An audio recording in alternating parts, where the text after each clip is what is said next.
All right, welcome to another edition of the show. And this is The Unfiltered with Mike on Radio Exposed. And today we got this story that I want to talk about. And I keep asking myself almost all the time, do we need to fix the country or we need to fix ourselves and our attitudes? Because I think the two are important, but I think we need to fix our attitudes, and then our attitudes will aid in fixing the country. Anyway, you know the drill. Please subscribe to our channel, hit the notification bell so you don't miss any more contents on the channel. You can also follow us on all social media platforms, Instagram, Twitter, Facebook at Radio Exposed, and visit our website to read more news articles and also listen to our podcasts.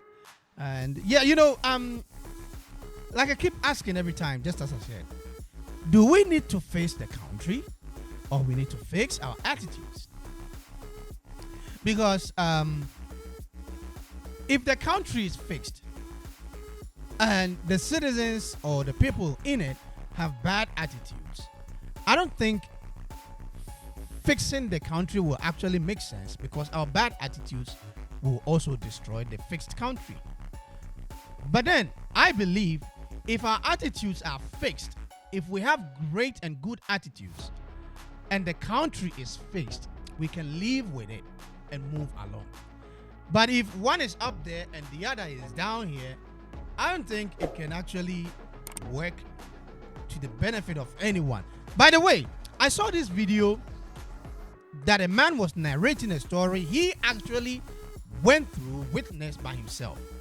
And it tells you the kind of people and mentality we have as Ghanaians. Most of us, me included, all of us.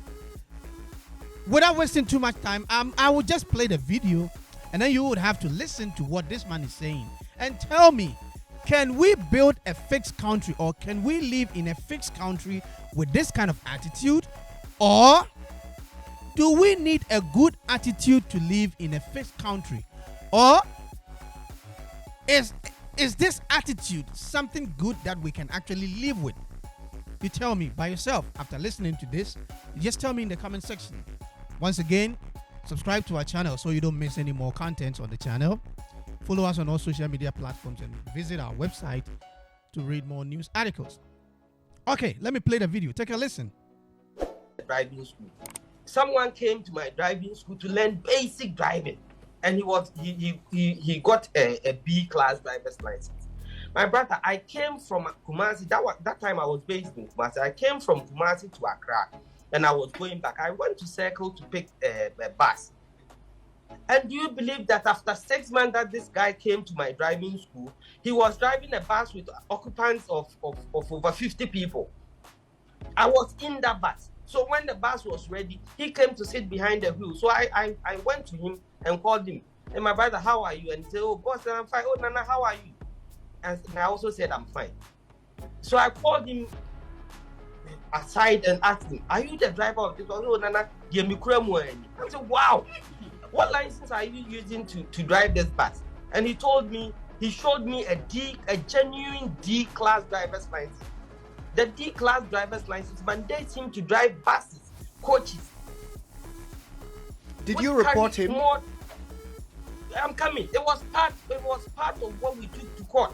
We reported to the DVL, and my brother. You see, this whole thing, I'm happy the media is getting involved. It shouldn't end now. If you really want results for this thing, it should be a daily program, and I can guide you, I can assist you with a lot of information. Which will put fear in the people doing this. It's that, you see, the problem now is that, you see, these officers at DVLA think the Goro boys are taking more money. That is why now they want to take the money direct. I'm telling you the fact. Because for a DVLA officer, and you know, say, the road safety is definitely linked with DVLA. And it's about human life. Master, it takes only 7 years of tertiary education, only university education to train one doctor. And after a thorough examination, he is entrusted with life of one person at a time, with the assistance of a nurse, with the assistance of a pharmacist and other health professionals. but they are entrusted with the life of one person. Now, we corruptly give a driver's license to one person who is entrusted with the lives of a minimum of 5 people, All right, guys. So you heard this narration by the man who is a witness, actually. So I ask this: do we need to fix our attitude, or we need to fix the country? In any case, how do we fix the country? We need people with right attitude to help fix the country. I'm not saying fixing the country is bad, so don't come at me. Don't come at me with anything. But what I'm saying is, yes, we need the country fixed. In as much as we need the country to be fixed, I think we need people with the right attitude to fix the country. The sensible ones should understand what I'm saying. You understand? How can you hold a B license and 6 months later get a D license to be driving a bus that carries about 50 people? Yes, I understand. You can tell me, oh, he went for further training to get the D license, but he did the driving school test. He went to the driving school. He got the B license based on what he did, because he went for a basic driving test, and then you got a B license. How did he get the D license to be able to be driving a bus that carries 50 plus people? It means, like what he's saying, there are people at the DVLA session who are actually taking monies to do things for people. And it's crazy. We sit down there and cry, fix the country, fix the country, fix the country, which is right. But the people who we want to fix the country don't have the right attitudes to fix the country. So in effect, we actually need to fix our attitudes. We need to fix our attitudes, because if the country is fixed and we don't have good attitudes, you go to a public toilet, and then you find a place dirty, because whoever is supposed to do the work there will refuse to do it, will not do it, will be like a lackadaisical with the job. We find it in our hospitals. We find it in all public places, all government places where we work. People will be in government offices and they will be WhatsApping during work hours. They will be using their phones on social media during work hours. We need to fix our attitude. I am not saying we don't need to fix the country, but in as much as we need to fix the country, we need the people with right attitude to fix the country. Just like he said, somebody will go to school, the university, and pass in 7 years, become a doctor, and he is entitled to one person to work on at a time. A driver is carrying not less than 5 people at a time. The life of these 5 people are within your hands. So, if you are not qualified to drive such a car, such a bus, why do people somewhere take money and issue them the license to be driving these buses when they are not capable? You understand what I mean?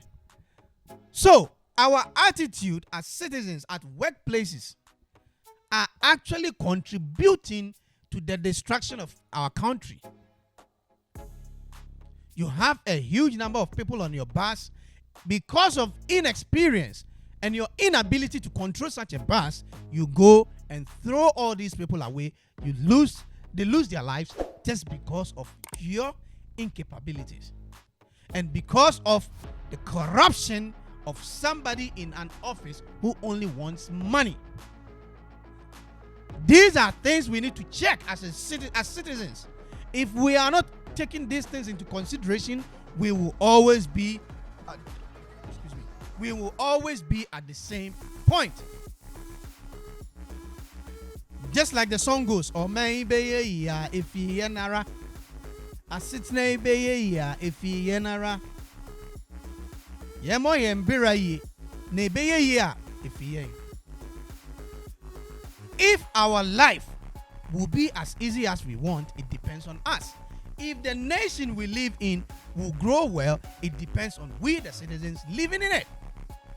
So if we live in it with a good attitude, with good behaviors, it grows and be well for us.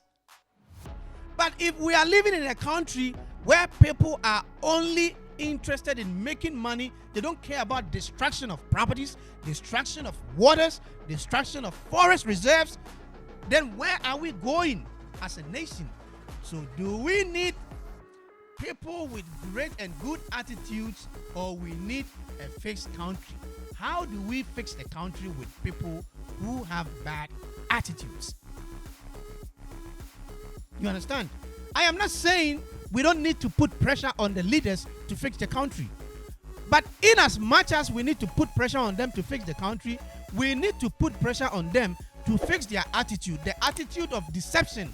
They need to fix it. Because they come and tell us A, they always do B. Deception, they are deceiving us. So that attitude of deception and unpatriotism should leave before they can actually fix the country. Because looking at what this man is saying, it's outright corruption.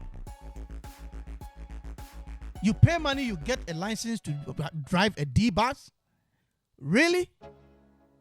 Because Goro boys take monies and do, and now I figured the passport, the DVLA, they are all digitalized. So it's hard to get physical monies to do whatever you want, or to extort money from people physically, because everything goes through a system. But still, they are finding ways to get monies from people. Look, because of your inability and incapabilities, because of the corrupt attitude you have, you go and kill people. You render people orphans. You break people's home because you are not able to drive these kind of buses, but you take them and then you kill them on the way. Let's do what is right, and that is the only way our nation can develop. Other than that, we will be here and we will always be complaining. All right, guys, please subscribe to the channel, hit the notification bell so you don't miss any more content on the channel.